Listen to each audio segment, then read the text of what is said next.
അഗ്നിയാകെ ചമ്മിനാറിയിരിക്കുവാണ്.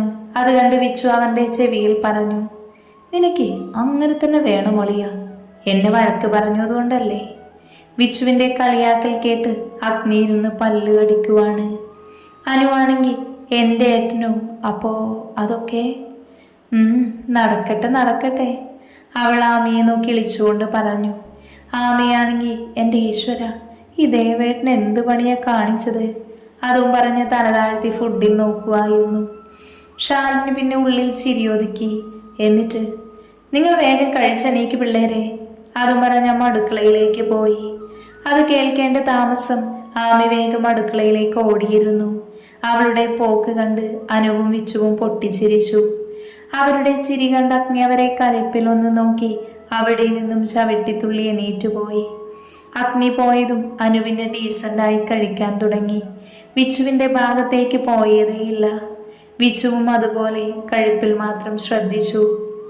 ഓ, ഇവൻ രാവിലെ തന്നെ ഇങ്ങോട്ട് കെട്ടിയെടുത്തിട്ടുണ്ടല്ലോ, ഏതു നേരവും ഇവിടെ തന്നെ. ആരാ ഇപ്പൊ ഇങ്ങനെ പറയുന്നതെന്നോർത്ത് അനുവും വിച്ചുവും ദേഷ്യത്തിൽ തിരിഞ്ഞു നോക്കി. അപ്പോഴുണ്ട് സ്റ്റെപ്പ് ഇറങ്ങി വരുന്ന ഗീതയെയും ശ്രുതിയെയുമാണ് കാണുന്നത്. അവരെ കണ്ടതും അനു പല്ല് കടിച്ച് ദേഷ്യം നിയന്ത്രിച്ചു നിർത്താൻ ശ്രമിച്ചു. ഓ, രാവിലെ തന്നെ ഓരോന്ന് പറഞ്ഞിറങ്ങി വരുന്നുണ്ട് തള്ളയും മോളും. പല്ല് കടിച്ച് ദേഷ്യത്തോടെ പറയുന്ന അനുവിനെ വിച്ചു ഒരു നിമിഷം ഇളം പുഞ്ചിരിയാലെ നോക്കിപ്പോയി. പെണ്ണിനപ്പോ എന്നെ പറഞ്ഞിട്ട് വേദനിക്കുന്നുണ്ട്, നിന്നെ ഞാൻ എടുത്തോളാം മോളെ, വിച്ചു മനസ്സിൽ പറഞ്ഞു.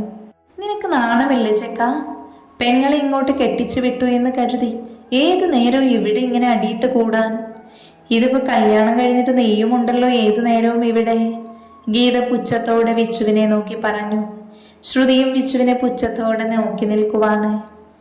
അല്ല വിച്ചുവേട്ടാ, നിങ്ങളെ ഇന്നത്തെ ന്യൂസ് കണ്ടോ? വല്ലാത്തൊരു വാർത്തയാണത്, അനു കുറച്ചൽ സൗണ്ടിൽ പറഞ്ഞു. അവളുടെ വിച്ചുവേട്ട എന്ന വിളിയിൽ വിച്ചുവിൽ ഒരുപാട് സന്തോഷമുണ്ടായിരുന്നു. പക്ഷേ സന്ദർഭം ഇതായതുകൊണ്ട് അതിൽ പിടിച്ചു തൂങ്ങിയില്ല. എന്താനു, ഞാൻ ഇന്നത്തെ വാർത്ത കേട്ടില്ല. എഴുന്നേറ്റ് അപ്പോൾ തന്നെ ഞാൻ ഇങ്ങോട്ട് പോകുന്നില്ലേ, അതുകൊണ്ട് വാർത്ത കേൾക്കാൻ സമയം കിട്ടിയില്ല. എന്തായാലും നീ പറ, കേൾക്കാൻ നല്ല സുഖമുള്ള വാർത്തയാണെന്ന് എനിക്ക് മനസ്സിലായി, അതുകൊണ്ട് വേഗം പറ. അത് ചെറിയൊരു കൊലക്കേസ്. ആങ്ങളയുടെ വീട്ടിൽ താമസമാക്കിയ പെങ്ങളുടെയും മകളുടെയും കയ്യിലിരിപ്പ് കൊണ്ടേ അവർ രണ്ടാളെയും വെട്ടിക്കൊന്നു എന്ന് അനു സന്തോഷ നിമിഷങ്ങൾ പറയുന്നത് പോലെ ലാഘവത്തോടെ പറഞ്ഞു നിർത്തി. ഷോ, എന്നാലും എന്ത് കഷ്ടായി പോയി അനു. ആ, പിന്നെ പറഞ്ഞിട്ട് കാര്യമില്ല. അങ്ങനെ ആരെങ്കിലും ശല്യമായാലേ ആരായാലും വെട്ടിക്കൊന്നു എന്നൊക്കെ ഇരിക്കും. വിച്ചുകൂടെ അനുവിനെ സപ്പോർട്ട് ചെയ്ത് പറഞ്ഞു. അവർ രണ്ടുപേരും ഗീതയും മോളെയും നോക്കിയപ്പോഴുണ്ട് തങ്ങളെ രണ്ടാളെയും ഞെക്കിക്കൊല്ലാൻ ദേഷ്യത്തിൽ നോക്കി പേടിപ്പിക്കുവാണ് അവർ രണ്ടുപേരും. നീ എന്താ ഇപ്പൊ പറഞ്ഞത്? ശ്രുതി അനുവിന് നേരെ ചീറി. അത് നല്ല കഥ.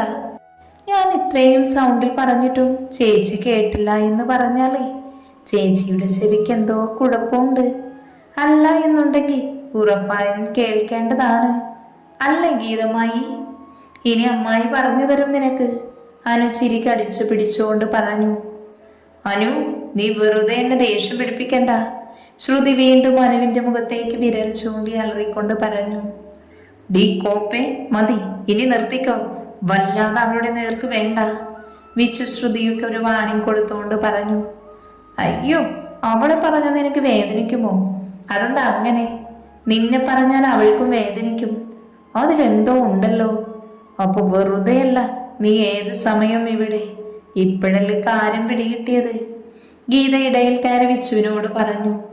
അതിനു മറുപടി പറയാൻ വാ തുറക്കാൻ അവൻ നിന്നതും അനുവിന്റെ മറുപടി വന്നതും ഒരുമിച്ചായിരുന്നു. അല്ല, ഇതൊക്കെ പറയാൻ നിങ്ങൾ ആരാണാവോ? ഞങ്ങളുടെ എന്ത് കാര്യം തീരുമാനിക്കാനേ ഇവിടെ വീട്ടിൽ വേറെ ആളുകളുണ്ട്. പിന്നെ നിങ്ങളെക്കായും ഇവിടെ എപ്പോഴും കയറി വരാനുള്ള അധികാരവും അവകാശവും വിച്ചുവേട്ടനുണ്ട്. അതുകൊണ്ട് കൂടുതൽ പറയാൻ നിൽക്കണ്ട. അമ്മയെയും ഏട്ടത്തിയെയും പോലെ അനു കേട്ട് നിൽക്കില്ല, മറുപടി പറഞ്ഞിരിക്കും. വേണ്ടി വന്ന ഒന്ന് തന്നിരിക്കും. അതുകൊണ്ട് എല്ലാവരുടെ നെഞ്ചത്തോട്ട് കയറുന്നത് പോലെ അനുവിൻ്റെ അടുത്തേക്ക് വരാൻ നിൽക്കണ്ട. ഈ പുട്ടിയിട്ട് വെച്ചേക്കുന്ന മോന്തയുടെ ഷേപ്പ് അങ്ങ് മാറും, അത് ഓർത്ത് വേണം എന്നോട് പറയാൻ. ശ്രുതിയുടെ മുഖത്തേക്ക് വിരൽ ചൂണ്ടി അനുദേഷ്യത്തിൽ പറഞ്ഞു നിർത്തി. D U. അയ്യോ, യു അല്ല, അനുശ്രീ, അതാണ് പേര്. അപ്പോഴേക്കും അങ്ങോട്ട് അഗ്നി വന്നിരുന്നു. അവനെ കണ്ടതും പിന്നെ ആരും ഒന്നും മിണ്ടിയില്ല.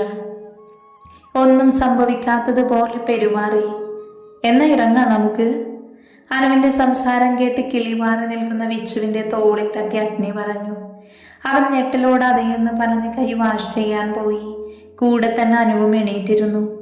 അയ്യോ, അഗ്നിമോൻ ഇവിടെ ഉണ്ടായിരുന്നു. അപ്പോഴുണ്ട് ഗീതയുടെ സ്നേഹം വാരി വിതറിയുള്ള ചോദ്യം. ആ മായി, ഞാനിവിടെ ഉണ്ടായിരുന്നു. രവിമാമൻ പോയി എന്ന് പറഞ്ഞു. ഇനി എന്നാ വരുന്നത്? അഗ്നി അവരെ നോക്കി കുശലം ചോദിച്ചു. ഏട്ടനിനി പതിയെ വരൂ, ഞങ്ങളിവിടെ കുറച്ചു ദിവസം നിൽക്കാമെന്ന് കരുതി. അഗ്നിയെ നോക്കി ഗീത പറഞ്ഞു നിർത്തി. അവരുടെ മനസ്സിലുള്ള വിഷം അഗ്നിക്ക് ആ നിമിഷം മനസ്സിലായില്ലായിരുന്നു.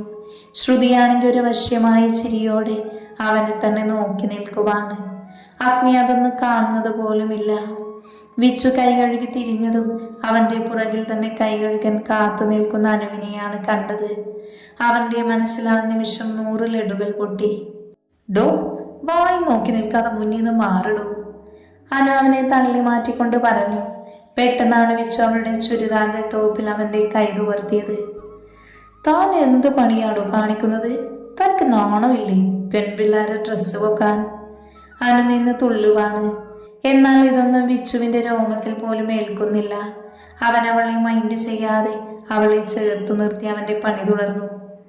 പിന്നെ ഞാൻ പെൺപിള്ളേരെ ഡ്രസ്സല്ലല്ലോ പൊക്കിയത്, നിന്റെയല്ലേ?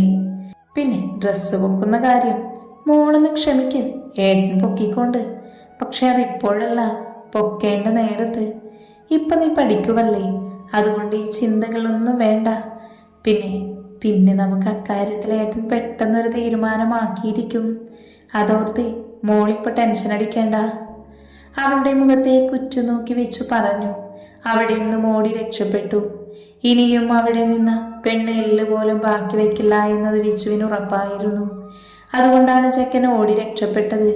അല്ല പിന്നെ നമ്മളോടാ കളി, വിച്ചു മനസ്സിൽ പറഞ്ഞു ചിരിച്ചു. ദോ കാല, നിക്കടോ അവിടെ.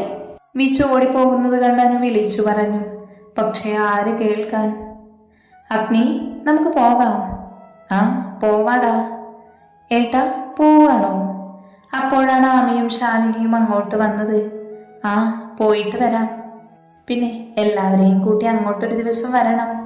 ശാലിനിയെ നോക്കി വിച്ചു സ്നേഹത്തോടെ പറഞ്ഞു. വരാം മോനെ. അത് കേട്ട് വിച്ചു ഒന്ന് പുഞ്ചിരിച്ചു. ആമി വിച്ചുവിനെ കെട്ടിപ്പിടിച്ചു. വിച്ചു അവളുടെ നെറുകയിൽ ഉമ്മ വെച്ചു. അവനിൽ നിന്ന് അകന്നു മാറി ആമി നേരെ നോക്കിയത് അഗ്നിയുടെ മുഖത്തേക്കായിരുന്നു. അവനും അവളെ തന്നെ നോക്കി നിൽക്കുമായിരുന്നു. അവൾ നോക്കുന്നുണ്ട് എന്ന് മനസ്സിലായതും അഗ്നി വേഗം നോട്ടം മാറ്റി. അവന്റെ മുഖം കുറച്ച് കലിപ്പിലാണെന്ന് ആമിക്ക് മനസ്സിലായി. വിച്ചു, നീ വരുന്നുണ്ടെങ്കിൽ വാ, ഞാൻ പോവുക. അഗ്നി കുറച്ച് ദേഷ്യത്തിൽ തന്നെ വിച്ചുവിനെ നോക്കി വിളിച്ചു പറഞ്ഞു. അത് കേട്ടൊരു പുഞ്ചിരിയോടെ എല്ലാവരോടും യാത്ര പറഞ്ഞ് വിച്ചുവും ഇറങ്ങി. അഗ്നി അപ്പോഴേക്കും കാറിൽ കയറി സ്റ്റാർട്ട് ചെയ്തിരുന്നു. അപ്പോഴേക്കും വിച്ചുവും വന്നു. നിന്റെ കാർ എന്തു ചെയ്യും? അഗ്നി വിച്ചുവിനോട് ചോദിച്ചു. അത് ഞാൻ വൈകിട്ട് വന്ന് എടുത്തോളാം. അല്ല അളിയ, അളിയന്റെ മുഖം എന്തെങ്ങനെ വീർപ്പിച്ചു വെച്ചിരിക്കുന്നത്? അളിയൻ എന്തെങ്കിലും അഭിമോള് തരാൻ മറന്നു? അതോ അളിയൻ എന്തെങ്കിലും അവളിൽ നിന്ന് ആഗ്രഹിച്ചോ? വിച്ചോളി കണ്ണാലെ അഗ്നിയെ നോക്കി കളിയാക്കിക്കൊണ്ട് ചോദിച്ചു. ഡാ പുല്ലേ, നിന്റെ വാ പൂട്ടിയിരുന്നില്ലെങ്കിലേ ചവിട്ടിക്കൂട്ടി പുറത്തേക്ക് എറിയും ഞാൻ. ഓ, നമ്മളില്ലേ? അല്ല അളിയ, എന്നാലൊരു സംശയം. ഇനി എന്താ നിനക്ക്? അല്ല, ഇന്നലെ എന്താ നടന്നത്? അത് കഴുത്തിലെ പാട്. വിച്ചു ചെറിയൊരു പേടിയോടെയാണ് ചോദിക്കുന്നത്. ഇങ്ങോട്ട് വാടപ്പുല്ലേ, ഞാൻ പറഞ്ഞു തരാം. പിന്നെ ഒരു പൂരമായിരുന്നു. വിച്ചു ചെവിയിൽ കൈവച്ച് കിളി പോയിരുന്നു. എന്തോന്നിട ഇത്? ഒന്നുമില്ലെങ്കിലും ഞാൻ നിന്റെ ഒരേ ഒരു അളിയനല്ലേ? വിച്ചു അഗ്നിയെ നോക്കി ദയനീയമായി പറഞ്ഞു. അതിന് കലപ്പിലൊരു നോട്ടമായിരുന്നു മറുപടി. പിന്നെ വിച്ചൊന്നും പറയാൻ നിന്നില്ല. കാരണം ചെക്കനെടുത്ത് വെളിയിലിടുമോ എന്നൊരു ചെറിയൊരു ഭയമുണ്ട്. അങ്ങനെ അവർ രണ്ടും ഓഫീസിൽ പോയി. അവിടെ കുറച്ച് സമയം ചിലവഴിച്ചു. അഗ്നിയുടെ കൂടെ തന്നെയായിരുന്നു വിച്ചു. ഡാളിയ, നാളെ അവർ എത്തുമല്ലേ? അവൻ രണ്ടും വരട്ടെ, നമ്മളും അവരെ കാത്തിരിക്കുവല്ലേ. അത് ശരിയാ. പിന്നെ അവൻ മാറിയിട്ടുണ്ടാവില്ലേ? ഐ മീൻ സ്വഭാവം. അറിയില്ല വിച്ചു, എന്താണ് അവൻ്റെ മനസ്സിലെന്ന്. എന്തായാലും ഇങ്ങോട്ട് തന്നെയല്ലേ വരുന്നത്. കുറച്ച് ദിവസം ഇവിടെ കാണുമല്ലോ, അപ്പം നമുക്ക് നോക്കാം. അഗ്നി കസേരയിലേക്ക് ചാരിയിരുന്നു കൊണ്ട് പറഞ്ഞു. എടാ അഗ്നി, നീ എൻ്റെ മോള് വേദനിക്കുന്ന രീതിയിലൊന്നും ചെയ്യരുത്. അവൾ വേദനിച്ച എനിക്ക് സഹിക്കില്ലടാ. എൻ്റെ പൊന്നു വിച്ചു, നിന്റെ പെങ്ങള് എൻ്റെ ജീവനല്ലടാ. അവൾ വേദനിക്കുന്ന എന്തെങ്കിലും പ്രവൃത്തി ഞാൻ ചെയ്യുമെന്ന് തോന്നുന്നുണ്ടോ നിനക്ക്? അവൾ വേദനിച്ച അതിനേക്കാൾ ഇരട്ടി എൻ്റെ ഹൃദയം വേദനിക്കും. പിന്നെ ഞാൻ എങ്ങനെയാടാ അവളെ സങ്കടപ്പെടുത്തുക? പിന്നൊരു കാര്യം, അവളുടെ സ്വഭാവം വെച്ച് ചിലപ്പോൾ ഒന്ന് കൊടുത്തെന്നിരിക്കും. അങ്ങനെയാണ് പെണ്ണിൻ്റെ സ്വഭാവം, കുറുമ്പി. അഗ്നി ആമയോടുള്ള പ്രണയമോർത്ത് പുഞ്ചിരിയാലെ പറഞ്ഞു. ഡാ അഗ്നി, അത് വേണ്ടാട്ടോ, വിച്ചു വാണിംഗ് പോലെ പറഞ്ഞു ചിരിച്ചു. വൈകുന്നേരം ആമി അമ്മയുടെ കൂടെ അടുക്കളയിൽ സഹായിക്കുവാണ്. അനുവാണെങ്കിൽ അവരെ രണ്ടുപേരെയും എങ്ങനെ ബുദ്ധിമുട്ടിപ്പിക്കണമെന്ന് ആലോചിച്ച് നിൽക്കുവാണ്. അല്ല ഏട്ടത്തി, നാളെ ഏട്ടൻ്റെ കൂട്ടുകാർ വരുന്നു എന്ന് പറഞ്ഞത്? അങ്ങനെ ഫോണിൽ സംസാരിക്കുന്നത് കേട്ടു. ആരാണെന്നൊന്നും എനിക്കറിയില്ല. ആരായാലും നല്ല ചുള്ളന്മാരായാൽ മതിയായിരുന്നു.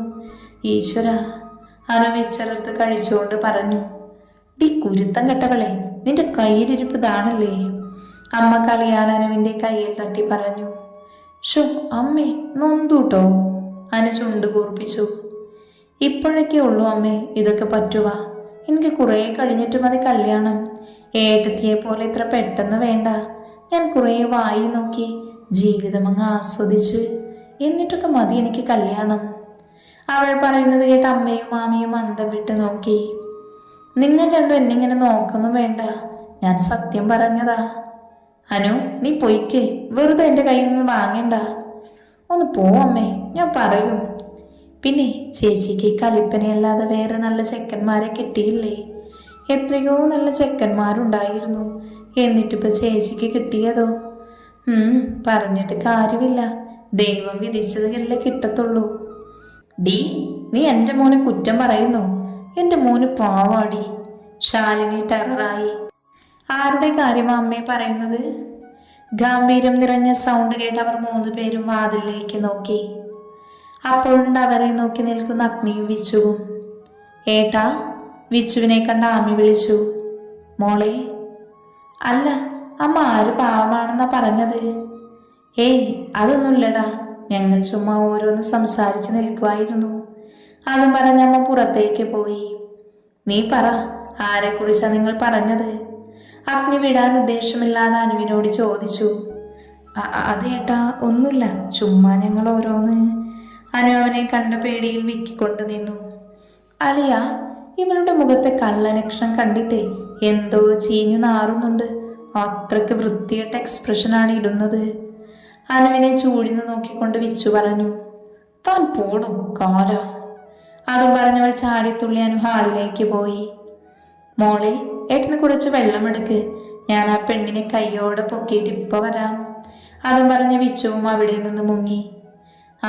ഇപ്പൊ എടുക്കേട്ടാ. അതും പറഞ്ഞ ആമി ഒരു പിടച്ചിലോട് അഗ്നിയുടെ മുഖത്തേക്ക് നോക്കി. അവൻ അവളിൽ തന്നെ നോക്കി നിൽക്കുവാണ്. അത് കണ്ടവൾ തിരിഞ്ഞു നിന്ന് ജ്യൂസ് അടിക്കാൻ എന്തെങ്കിലും ഉണ്ടോ എന്ന് നോക്കി. ഇപ്പോൾ അടുക്കളയിൽ അവർ 2 പേരും മാത്രം. അഗ്നി 4 പാടുമൊന്ന് നോക്കി. ആരും വരുന്നില്ല എന്ന് ഉറപ്പുവരുത്തി ആമിയുടെ അരികിൽ ചേർന്ന് അവളുടെ ബാക്കിൽ നിന്ന് 2 സൈഡിലും അവൻ്റെ കൈ സ്ലാബിൽ വെച്ച് ബ്ലോക്ക് ചെയ്തു നിർത്തി. ആമിയാണെങ്കിൽ അവൻ്റെ കൈക്കുള്ളിൽ പെട്ടുപോയിരുന്നു. അവളുടെ ശരീരം വിറക്കാൻ തുടങ്ങി. എൻ്റെ ആമി, നീ ഇപ്പൊ തന്നെ വിറക്കാൻ നിന്നാലേ എങ്ങനെ ശരിയാവും പെണ്ണേ? നമ്മുടെ കാര്യങ്ങൾ അങ്ങോട്ട് സ്മൂത്താവില്ലല്ലോ. ആമിയുടെ ചെവിക്കരികിൽ വന്ന് അഗ്നി പറഞ്ഞു. അവൻ്റെ നിശ്വാസം അവളിൽ തട്ടിയതും കയ്യിലെ കത്തി സ്ലാബിലേക്ക് വീണു. എന്താണ് ആമി, എൻ്റെ നിശ്വാസത്തിൽ തന്നെ നീ തളർന്നു പോയോ? അപ്പോഴും അവളൊന്നും മിണ്ടിയില്ല. അവളൊന്നും മിണ്ടുന്നില്ല എന്ന് മനസ്സിലായതും അവനിൽ ദേഷ്യം നിറഞ്ഞു. അവൻ ആ നിമിഷം തന്നെ അവളെ പിടിച്ചു തിരിച്ചു നിർത്തി. എന്താടി പുല്ലേ, നിന്നോടല്ല ഞാൻ ഈ പറയുന്നത്. ഒന്ന് മിണ്ടിക്കൂടെ പെണ്ണേ. അതും പറഞ്ഞ് അവളുടെ നെറ്റിയിലൂടെ അവൻ്റെ കൈ താഴേക്ക് സഞ്ചരിച്ചു. ആ നിമിഷം ആമയുടെ കണ്ണുകൾ ഒരു പിടച്ചിലൂടെ ഇറുക്കെ അടച്ചു. അപ്പോഴാണ് അഗ്നി സ്ലാബിലുള്ള ഐസ് ക്യൂബ് കണ്ണിൽപ്പെട്ടത്. അവനൊരു കള്ളച്ചിരിയാൽ അത് കയ്യിലെടുത്തു. അവളുടെ പിടച്ചിൽ അവൻ ആസ്വദിച്ചു. എന്നാൽ ആമ ഇതൊന്നും അറിയുന്നുണ്ടായിരുന്നില്ല. അവൾ അപ്പോഴും അവനിൽ പെട്ടു നിൽക്കുവായിരുന്നു. മനസ്സവനിലേക്ക് അവളെ ചേർത്തുകൊണ്ടിരുന്നു. അഗ്നി ഐസ് ക്യൂബ് അവളുടെ കഴുത്തിൽ ആഴത്തിൽ വെച്ചു. ആ നിമിഷം തന്നെ അവളുടെ കഴുത്തിലേക്ക് അവൻ മുഖം പൂഴ്ത്തി. അവൻ്റെ പ്രവൃത്തിയും ഐസിൻ്റെ തണുപ്പും ആമിയെ വല്ലാതെ തളർത്തി. അവളൊന്ന് ഉയർന്നു പൊങ്ങി. അവളുടെ കൈ അവൻ്റെ തോളിൽ അമർന്നു. എന്നാൽ ആ നിമിഷം അഗ്നി അതൊന്നും അറിഞ്ഞില്ല. അവൻ്റെ അതിരം കൊണ്ട് ഐസ് ക്യൂബ് അവളുടെ കഴുത്താകെ ഓടി നടന്നു. അവളുടെ കഴുത്തിൽ ആ തണുത്ത വെള്ളത്തെ അവൻ അതിരം കൊണ്ട് നുണഞ്ഞെടുത്തു. ആമയിൽ നിന്നറിയാതൊരു സീൽക്കാരം പുറത്തേക്ക് വന്നു. അതോടായതും അഗ്നിക്ക് ആവേശം കൂടി. അവളുടെ കഴുത്തിലെ ഞരമ്പിനെ പോലും അവൻ കടിച്ചു നുണഞ്ഞു. അവൻ്റെ തോളിലെ പിടുത്തം മുറുകിക്കൊണ്ടിരുന്നു. കഴുത്തിൽ തണുപ്പ് കൊണ്ട് മരവിക്കുന്നത് പോലെ തോന്നി അവൾക്ക്. അവൾ നിന്ന് പിടയാൻ തുടങ്ങി. അപ്പോഴേക്കും ഐസ് അവൻ നുണഞ്ഞെടുത്ത് കഴിഞ്ഞിരുന്നു. ഇങ്ങനെ പിടക്കാതെ വാവേ. അവളിലെ പിടയിൽ അടക്കാൻ ശ്രമിച്ചുകൊണ്ട് അവൻ ആർദ്രമായി പറഞ്ഞു. അവനിലെ സംസാരത്തിലെ മാറ്റം അവൾക്ക് മനസ്സിലായതും അവളുടെ ഉള്ളിൽ വെള്ളിടി വെട്ടി. ദേവേട്ടാ പ്ലീസ്, ഇത് നമ്മുടെ റൂമല്ല. അമ്മ വരും, പ്ലീസ് ദേവേട്ടാ, അവൾ ദയനീയമായി പറഞ്ഞു. ആമി പ്ലീസ്, എന്നിലെ വികാരം എനിക്ക് പിടിച്ചു നിൽക്കാൻ കഴിയുന്നില്ല പെണ്ണേ. നിന്നിലേക്ക് ഒഴുക്കിവിടാൻ കൊതിയാവുന്നു. അതോടെ ആയതും ആമിയുടെ ബോധം പോകുന്നത് പോലെ തോന്നി. അവൻ കൈവിട്ടു പോയെന്ന് അവൾക്ക് മനസ്സിലായി. നീ ഇപ്പം തന്നെ റൂമിലേക്ക് വാ പെണ്ണേ. ഇനി വന്നില്ലെങ്കിൽ നിന്നെ പൊക്കിയെടുത്ത് കൊണ്ടുപോകാൻ എനിക്കറിയാം. അതുകൊണ്ട് ഞാൻ പറയുന്നത് കേൾക്ക്. അതും പറഞ്ഞ് അഗ്നി അവളിൽ നിന്ന് മാറി. പെട്ടെന്ന് വരണം, ഞാൻ കാത്തിരിക്കും. അതും പറഞ്ഞവൻ അവിടെ നിന്ന് റൂമിലേക്ക് പോയി. ആമയാണെങ്കിൽ പെട്ടല്ലോ ഈശ്വര, ഇനി എന്ത് ചെയ്യുമെന്ന് പറഞ്ഞ് അവിടെയുള്ള കസേരയിലിരുന്നു. അപ്പോഴാണ് അവളുടെ കഴുത്തും നെഞ്ചും നനഞ്ഞത് അവൾ ശ്രദ്ധിച്ചത്. അവളൊരു നാണത്തോടെ അവിടെ വന്ന് തൊട്ടു. ഇങ്ങേരുടെ ദേഷ്യം പോലെ തന്നെയാണല്ലോ ഈശ്വര റൊമാൻസും. എന്നെക്കൊണ്ട് താങ്ങാൻ കഴിയുന്നതിലും അപ്പുറമാണല്ലോ. ഇനി അങ്ങോട്ട് എന്താവും എൻ്റെ വിധി? അവൾ അറിയാതൊരു നിമിഷം ചിന്തിച്ചു.